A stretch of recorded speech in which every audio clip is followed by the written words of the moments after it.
ভালো হইলে দেখে ফসলটা ভালো যাবে। তোমার গর্বের সন্তান আসলে টিভি দেখবা, মোবাইল টিপবা, ফেসবুকে হাঁটাহাঁটি করবা, ছেলেটাকে চৈতন্য মহাপ্রভু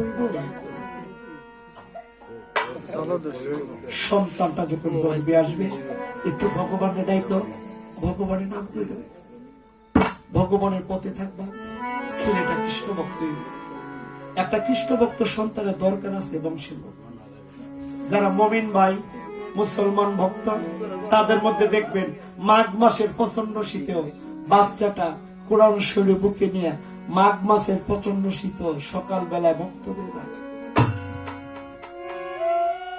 আমি একজন সনাতনী হিসেবে আপনাদেরকে আদেশ করার মতো আমার ক্ষমতা নাই, উপদেশ দিয়ে যায়।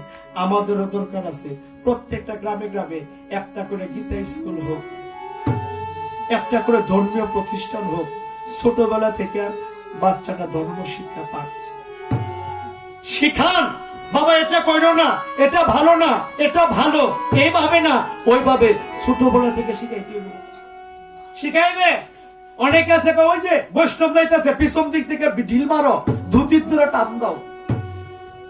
বৈষ্ণব অভিশাপ দিলে কিন্তু ভগবানের বাবারও ক্ষমতা নাই অভিশাপ খণ্ডন করা, উনি যদি নিজে না খণ্ডায়।